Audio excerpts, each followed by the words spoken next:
Hi friends, welcome to my channel. ఈరోజు మన ఛానల్లో ఎంతో టేస్టీగా డిఫరెంట్గా తయారు చేసుకుని బీన్స్ ఫ్రై ఎలా ప్రిపేర్ చేసుకోవాలో చూద్దామండి. అయితే ఎప్పుడు ఒకేలా కాకుండా బీన్స్ను ఈ ప్రాసెస్లో ట్రై చేసి చూడండి. టేస్ట్ అయితే చాలా డిఫరెంట్గా చాలా బాగుంటుంది. అయితే ముందుగా దీన్ని ప్రిపేర్ చేసుకోవడం కోసం కొన్ని బీన్స్ని తీసుకొని వాటిని వాష్ చేసుకొని వీడియోలో చూపించిన విధంగా కట్ చేసుకొని పక్కన పెట్టుకోవాలి.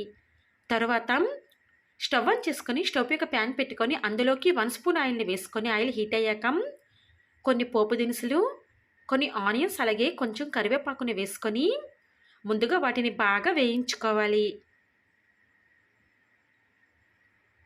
ఈ విధంగా ఆనియన్స్ అన్నీ కూడా బాగా ఫ్రై అయిన తర్వాత దానిలోకి 1 స్పూన్ పసుపు, 1 స్పూన్ సాల్ట్ని వేసుకొని తరువాత మరొకసారి దానిని బాగా మిక్స్ చేసుకోవాలి. ఇలా మిక్స్ చేసుకున్న తర్వాత ముందుగా వాష్ చేసుకొని కట్ చేసి పెట్టుకున్నాం బీన్స్ పీసెస్ను అందులో వేసుకొని అవన్నీ బాగా కలిసేలాగా కలుపుకొని తర్వాత దానిపై మూతని పెట్టుకొని మగ్గించుకోవాలి.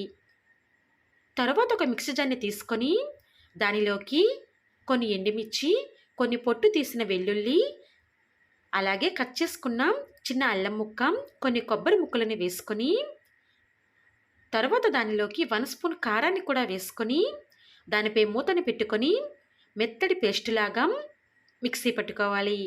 వాటర్ అయితే అస్సలు వేయకుండా మిక్సీ పట్టుకోవాలండి. చూసారా, ఈ విధంగా ఇలా మిక్సీ చేసుకున్న తర్వాత దీనిని పక్కన పెట్టుకొని ముందుగా మనం ఆనియన్స్లో వేసుకున్న బీన్స్ను బాగా కలుపుకుంటూ మూత పెట్టుకొని మంటని మీడియం ఫ్లేమ్లో పెట్టుకొని వేయించుకోవాలి.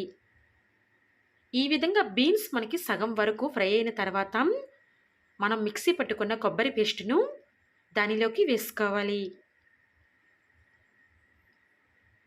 ఇలా కొబ్బరి పేస్ట్ అంతా కూడా వేసుకున్న తర్వాత దానిని బాగా కలిసేలాగా కలుపుకోవాలి.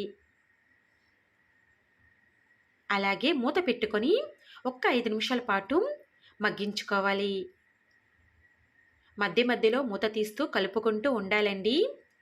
ఇలా ఒక 15 నిమిషాల పాటు బాగా వేయించుకొని చివరగా దానిలోకి కొంచెం కొత్తిమీరని వేసుకొని స్టవ్ ఆఫ్ చేసుకోవాలి. అంతేనండి, ఎంతో టేస్టీగా సింపుల్గా తయారు చేసుకొని different recipe beans fry ready.